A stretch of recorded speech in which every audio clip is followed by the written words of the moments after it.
Venice. That's what we do. Hey, we're in our third installment of Never Seen LA, and what a great one this was. Jonas Never did this particular one, 2011, 2012 range.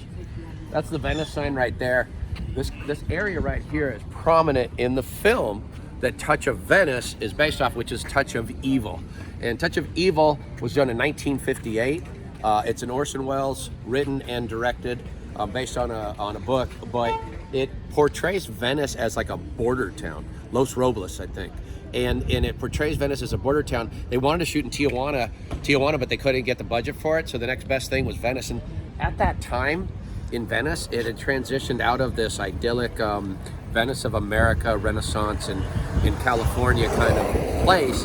And by the late 1950s, it had changed into kind of like a border town. Like it was forgotten. And so a lot of housing problems as well as police problems it had manifested. So it fit the bill at that time for, in effect, a border town. So this area right in here played prominent, and in effect, like the border would have just been about where the boardwalk or the ocean is, right there. And there's a bomb at the beginning, and so this film, Touch of Evil, was in the classic era of film noir, and it was a great example of it right towards the end of the first, like the classic era of film noir. And Orson Welles, of course, is the great writer director. He did Citizen Kane. Citizen Kane largely is recognized as one of the greatest films ever. And in this one, at the time, it was released as a B movie. Touch of Evil was, but it found its place a little bit later, and it's been reevaluated, and now it's considered one of Orson Welles' great works, and it's one of those must-see movies. So here you go. Love the way Jonas puts in. He mixes what's current with what was in his work, and so you'll see. You put his name up there. He always has a unique signature, but he puts the Venice sign up there, which of course was not here during that time. Now the rest of it, things like the Dogtown, Cult Classic, those are obviously Jonas's touches that make him unique. Okay, but this was what this looked like in the film. I highly suggest you watch this film. You'll really trip out on what Venice looks like during this time. There's a website called Just Watch. Go to Just Watch. You can find it. It's streaming on different services. That's Charlton Heston with Janet Leigh right in the middle here. Charlton Heston plays Mike Vargas, and if you ever want to hear or see one of the worst portrayals of a Hispanic or a Mexican American, watch Charlton those damn dirty apes. You should have stuck to the Planet of the Apes. He's a good actor, obviously.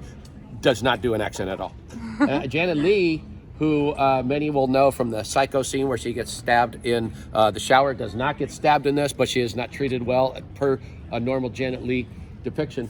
If we start to pan a little bit to the right where it says "Only Time Will Tell," that's Marlene Dietrich, and she is one of the great film stars of the classic era of film. And she's German-born, huge in Europe, and made her name in the United States as well. And she has a role in it. And right next to her is Orson Welles. And Orson Welles plays Quinlan. Quinlan is a corrupt police captain type guy who is not above planting evidence on people in order to get prosecutions done. And you can see Orson is starting to put on a little weight. Now, some of that is added on makeup, but as we all know how Orson ended up, just look up the Snow Peas commercial. Orson did not end well. So you'll see what Orson Welles is all about. You know who else is in this? Is Dennis Weaver. I'm trying to think that if he's depicted anywhere in here, I don't see him. But Dennis Weaver, he was doing Gunsmoke at the time. He eventually going, of course, to be McCloud. He's in the film as well. And then Orson Welles put in a few other people from his classic in Citizen Kane. So Jonas calls it a touch of Venice. It was in fact that.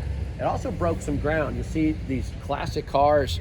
They also did audio in a moving vehicle. It was the first time that they were able to actually do that. Instead of having the projection screen, they actually did it. There's one unbelievable shot down Speedway, right? Speedway is this iconic road that runs parallel to the shoreline, through a lot of these towns, these beach towns right in this area, Venice, Playa del Rey, and the like.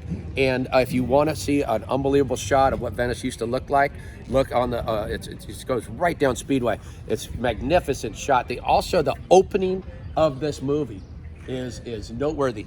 It's 3 minutes 20 seconds, single tracking shot. Wasn't done much at all. So it's a groundbreaking film that also depicts Venice at a particular time in the late 50s. And this is really one of Jonas's greatest works. I mean, it's certainly one of his biggest works. And just look at what he packs into all of this. It's fascinating. It's fascinating. I have come to appreciate Jonas's work as an artist, but also as somebody who records certain segments of history. I think it's brilliant what he does and the way he works in these ideas, and what makes Venice Venice wherever he shoots. Hey, love doing this Never Seen LA series. We got more to come, of course. Jonas is a prolific artist, and we'll keep covering him.